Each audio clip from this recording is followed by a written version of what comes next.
Today's video is going to be about the Remington 30-06.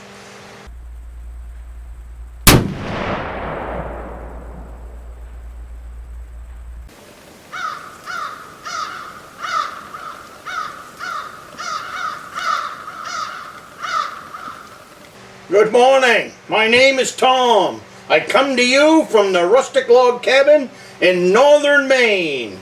Welcome to my trapping shed today. Get yourself a cup of coffee. We're going to talk about rifles today.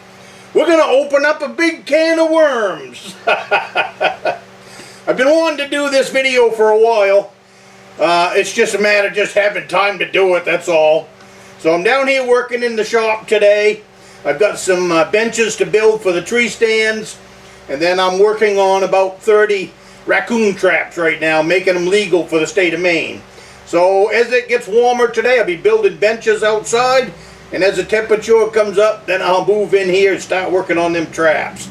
But before we do all that, I want to talk about is the 30-06. Now, I've been toting this 30-06 since I was 19 years old, and it's this one right here.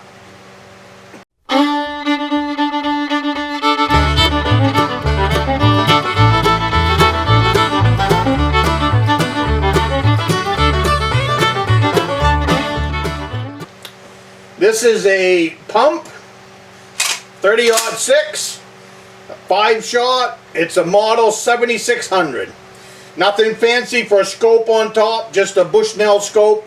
I don't spend a lot of money on scopes because I don't need to. On these guns, I have 25-06, I have 22-250, so I do have some better scopes on those guns. But for my kind of hunting and my kind of what I do in a tree stand, 50-yard shot here in the state of Maine is a long shot. I don't believe I've got a tree stand out there that has more than a 50-yard shot.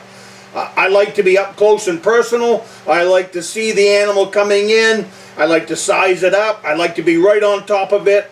What I really want to see is in them last few seconds when the animal knows he's been found out. You know, sometimes, now if they're just coming through snorting with their nose on the ground, snorting like a pig, then they don't know what's going on.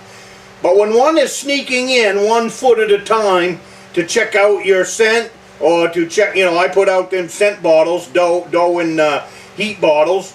If they're sneaking in on that, or if I'm using my grunt call, and, you know, they're coming in 1 foot at a time, I like that second just before you squeeze the trigger where the buck stops dead in his tracks. He knows something's up, but he can't quite figure it out. And that's when I like to squeeze the trigger, because then I know I got you, buddy, and I tricked you. So why is this a can of worms? Well, you see two of them here. This is the model 7600. Like I said, I've been lugging this one since I was 19 years old. I bought this at Kmart the first year I was married. It was brand new off the shelf. It was $199. And I've had no problems with this gun at all. I have been reloading it since the very first day that I bought it. I've been reloading bullets for this gun, like I said, since I was 19 years old. And this other one I picked up about 20 years ago. This is a single shot, 30-06. I love this little gun. It's a short gun. It shoots nice. It is a little on the heavy side, but I don't mind that. I like it. It's really great on the front of the six-wheeler because it's only a little bit wider than the six-wheeler, so it just rides nice on the front of my six-wheeler. So I call this my bush gun. I also like it up in the bear stand because you usually, once you got a bear coming in, you've got plenty of time to make a good shot. So there's really no excuses for missing at 50 yards. And it just makes a nice gun for that, you know, as well as going into the baits. I usually have it on the front of my six-wheeler, especially right now, because I'm baiting in September, which is open season. So I'll come up to my bait, I'll always check it out before I actually get right in on top of it, just in case we got something in there. So, but why the can of worms? Well, it's because there's so many rifles out there, I would imagine. As far as I'm concerned, in the state of Maine, the 30-06 is more than enough gun for any animal that you're going to be hunting. It's a great moose gun. It's a great bear gun. Now, I realize that come bear season, there's a lot of people that show up here with gigantic guns for taking out the Maine black bear because they are so petrified of him, scared to death. That's the only thing I can say. I mean, they're scared to death of a black bear, so they come up here with these great big rifles, which you just don't need for taking out a bear. As far as I'm concerned, you just don't need them for taking out a moose either. But anyways, what I do with the 30-06, and that's where the can of worms are going to come in. And that's all right. I mean, everybody's got their own rifle and their own preference. I prefer a pump over an automatic. You'll see that none of my guns are automatics. I do have a couple of automatic pistols, but my rifles are always single shot, bolt action, and this is the only pump that I have. And the reason for this is the very first rifle I owned was a Remington 308 pump. I sold that gun, well, probably a couple of years before I bought this one. Always regretted selling that gun. But anyways, I sold that gun, so when I replaced it with this 30-06 pump. And it fits me like a glove. You know, and it's, you know, I've been pulling this gun up and shooting animals with it for 40 years. So when you pull it up, it's like it's an extension of you. And that's one of the reasons I use the same gun year after year after year. I don't switch out guns, rifles. I just use the same rifle year after year. I use the same load year after year. I developed a load for this gun back when I was 20 years old, 19 years old. And right out of the box, this gun will shoot a half-inch circle at 100 yards. You can't get much better than that. And that's what I like about reloading, and that's what I like about this rifle. It's just been a good shooting gun. And this other one, this is an H&R, New England firearm, and then I guess it was bought out by H&R afterwards. But I bought this gun about 20 years ago for $150. And like I just love that. I just love the little single shot. You don't need 5 rounds. You don't need 10 rounds. If you learn how to shoot, you can take your animal the first bullet. Everything after that is noise in the woods. And that probably will open up that can of worms too. Take the time, go to the range, practice, practice, practice. Learn how to shoot your gun.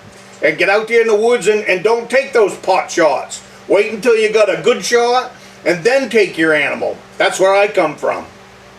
That's how I was taught to do it, and that's how I'm teaching my grandsons to do it. I don't bring anybody in the woods hunting that we haven't gone to the range first and I can see what kind of a shot they are. And I don't pull any punches.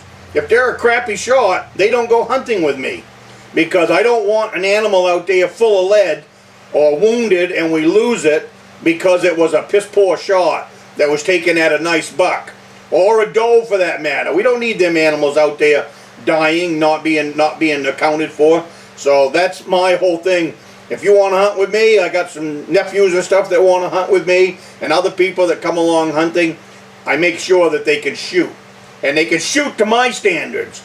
Shooting a half a gallon milk jug or shooting a milk jug at 100 yards is not sighted in. If you're calling your gun sighted in on a pie plate that big, your gun is not sighted in. When I take a bear, I shoot that bear right behind the ear. Right behind the ear. So there's no room for an error. There's no room for a miss. I'm shooting behind the ear because I know that'll take that bear down with one shot, one kill, and that bear will be dead on the ground and it won't be trucking off in the woods. There is no excuse for listening to the bear moan that everybody seems to find so humorous on YouTube. Well, when they shoot their bear, I can hear the moan, I can hear the moan. There's no reason for that. shoot that bear behind the ear, and you will have a dead bear instantly. And to me, that is the humane shot. And the other thing, I don't want to go chase the thing down out in the woods and follow a blood trail.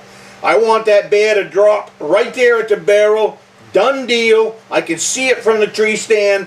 And when I shoot a bear behind the ear, that's exactly where they drop. Right there, right instantly. You shoot that bear there, he's on the ground that quick, and he doesn't even flinch. So to me, that's the only shot for a bear. Same thing when it comes to a deer. Pick a good spot. Now, granted, I've had to shoot some in the boiler room, but the thing with shooting a deer in the boiler room and a deer will leave a whole lot more blood. Sometimes a bear, depending on the wound, won't leave any blood at all. And because of their feet, they don't leave any tracks. A deer will at least leave some tracks. A deer will leave a lot more blood on the ground. A bear won't do any of that sometimes. Depending on your shot and how it went in, sometimes no blood at all will come out. So keep that in mind when you're shooting a bear. Same thing with shooting a deer. Get that sucker where you can get a good shot and not just a pot shot as he's running by. That's not deer hunting. So anyways, that's the giant can of worms that I wanted to open up today. Is in my world, the 30-06 is king. I own 2 of them, and when I go deer hunting, these are the 2 rifles that you'll see with me on absolutely every trip during hunting season. Whether it is bear season or deer season, these are the guns that I take. Like I said, I've got other guns for other things, other rifles for other things, but like if I'm coyote hunting, I'll hunt with a 25-06. I do have a 22-250, but I really like the 25-06. Same thing there. I built a load up for it. It just is a sweet, sweet shooting gun. I'm sure that in the comments there will be lots and lots and lots of people that will swear by a different gun, but I can guarantee you, you will not persuade me to switch guns. Not after 40 years of carrying this 30-06 around. So opened up the can of worms. So let's have fun with this. And do remember that this is a family channel, so keep your comments nice, and we'll go from there. Have a cup of coffee with me, and I will see you next week.